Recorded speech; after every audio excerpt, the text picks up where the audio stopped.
Hi everybody, this is the Baseball Head, the amazing, spectacular, terrific, the great one, the People's Champion, your host, the Head, and welcome back to the Baseball Head 2.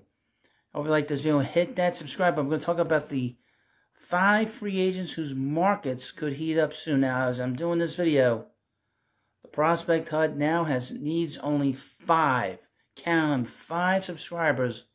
Go through 1,000. I'll put the link in the description. This will be for Sunday morning, this video. I don't know if the channel's been gotten to 1,000 yet, but just go in there, hit the link, hit the subscribe button. It'll help me out, and I appreciate it. And you've been wonderful to me the last 3 years doing these videos on Major League Baseball. MLB.com, 5 free agents whose markets could heat up very soon. More than 100 players are still unsigned this offseason. Yet the headlines have been dominated by the same half-dozen pain-in-the-asses, players since the season ended. But what about the rest of the free agents? Now, a lot of these free agents are going to lose a lot of money because of 2 players in particular, Yoshinobu Yamamoto and the other dandy with the purse puppy, Shohei Ohtani. These guys slowed the market down, and it gave the owners an excuse not to sign anybody. So now you have a whole boatload of players that are taking less money, and right now we are 6 weeks away from spring training, at least pitchers and catchers. Let's take a look at this article. Number 1, Bryce Hoskins, first baseman. Hoskins' time in Philly ostensibly came to an end the moment Dave Dombrowski announced that Bryce Harper would be the Phillies' first baseman next season. But he wasn't too happy that day. So Barner traded Nick Castellanos. That prompts Philly to move Harper back to the outfield. I don't think he's going back to the outfield because of that elbow. I think he's going to be first baseman moving forward. Hoskins will be wearing a new uniform in 2024. Hoskins, who turns 31 in March, missed all of last year after suffering a torn ACL in spring training, but he's expected to be fine when camp opens. In his first full season in the majors, Hoskins has averaged 30 home runs per year, playing in at least 153 in 3 of those 4 campaigns. So very durable. A number of teams are still in the market for a power bat, with the Blue Jays and Cubs among the most notable. Both teams have been connected to Hoskins this offseason, and after missing out on Shohei Ohtani, either club would be a sensible landing spot for Hoskins. Toronto could use Hoskins and Vladimir Guerrero Jr. at first, and DH. Give both players time in each spot. Chicago's pursuit of him might depend on what happens with Cody Bellinger. This guy, where's he going to go? Who also remains on the market. If Bellinger returns to the Cubs, he could play center field until top prospect Pete Crow Armstrong arrives, at which point Bellinger could shift to first base. If Bellinger doesn't resign with Chicago, Hoskins could fill the first base role, helping to replace Bellinger's bat in the lineup. Number 2 on this list, Tim Anderson, shortstop. Anderson became a free agent when the White Sox declined his $14 million club option for 2024. And although his resume includes 2 All-Star appearances, an AL batting title, and Silver Slugger Award, shortstop endured a brutal season in 2023. 30-year-old slashed .245, .286, .296 with 1 home run, 25 RBIs, and 13 stolen bases. A stark drop from his .318, .474/90 posted from 2019 to 2020. Anderson sustained a knee injury in early April that sidelined him for 3 weeks, though the issue seemed to bother him both at the plate and in the field throughout the season. Anderson's difficulties will likely result in him signing a 1-year prove-it deal for 2024. Now let's run down the teams. They mentioned here the Angels, the Giants, and the Marlins.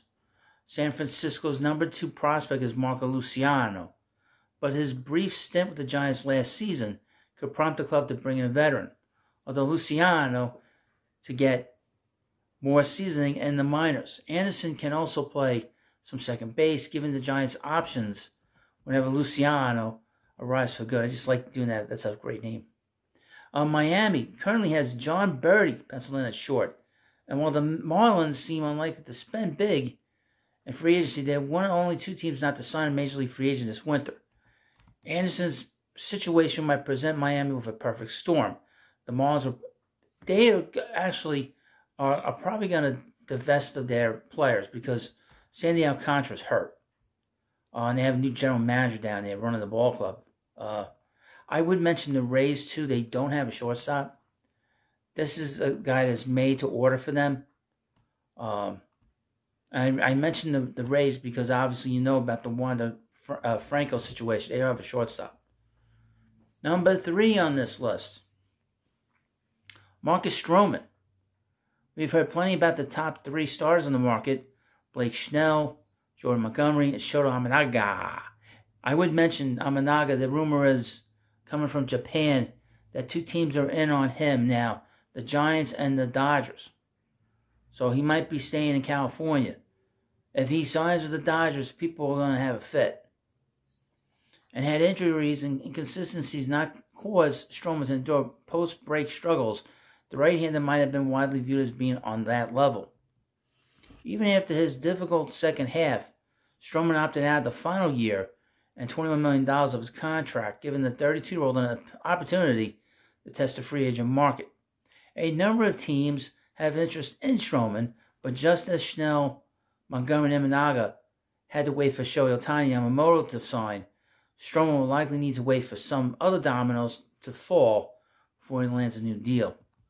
The Giants, Angels, Orioles, and Red Sox have all been connected with him, which makes sense given their respective rotation needs.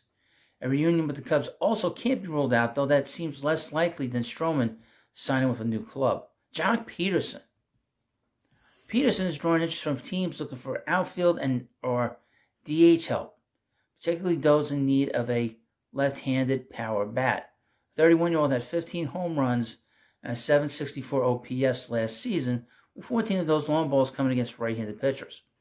The Diamondbacks, Angels, Giants, and Mariners have all been connected to Peterson, as have the Blue Jays and Cubs. San Francisco's traded Mitch Haniger to Seattle on Friday, opened up an outfield spot, while the Mariners could still use another bat, given the subtractions of Eugenio Suarez, Jared Kelenic, and Teoscar Hernandez. The Cubs' interest likely depends on what happens with Bellinger, who appears to be the key to Chicago's interest and a number of players. Peterson played the first half of 2021 with the Cubs.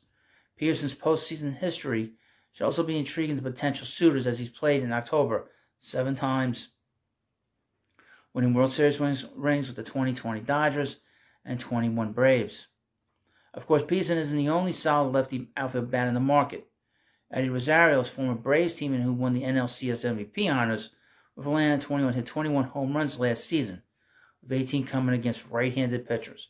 And finally, number 5. I can't believe he's on this list for this. The cat is Gary Sanchez. The catching market has been thin this winter with Victor Caratini, Martin Maldonado, Austin Hedges, and Tom Murphy representing the most prominent free agent deals at the position. Sanchez didn't sign until April 1st last year, catching on with the Giants on a minor league deal. He never made it to the big leagues, though, so he opted out and signed with the Mets in early May. Sanchez appeared in 3 games with the New York Mets before being claimed off waivers by the Padres, where the former phenom rejuvenated his career. In 72 games with the Padres, Sanchez had 19 home runs and 46 RBIs at a .792 OPS, but his biggest contribution came behind the plate, where he served as Snell's personal catch for 18 straight starts, helping the lefty to the National League Cy Young Award. Now, I would mention about Gary Sanchez, he's a terrible catcher. Sorry. Even the 3 games I saw him, and I saw him here with the Yankees, he is terrible. There had been talk of a return to San Diego, but the Padres acquired Kyle Higashikawa in the trade that sent Juan Soto to the Yankees, taking away their need for Sanchez. A number of teams are still in need of catching help, including the Marlins, Rays, and Red Sox. But Sanchez appears to be in waiting mode as he looks for his next deal. Given his success working with Snell last year, Sanchez could be monitoring his former teammate's situation, hoping that Snell's new club might be open to adding his personal catcher too. I never thought that Gary Sanchez would ever be anybody's personal catcher. This is a very bizarre ending to this article. Very strange ending. Gary Sanchez, a personal catcher to anybody, and it tells you about the personal catcher Blake Snell. Bit of a weird, mercurial guy. That's the word people describe him as. Mercurial is just another word for weird. Just my opinion. Well, anyway, let me know what you think about this video. Of course, hit that subscribe button. Thanks for watching. I'll see you later.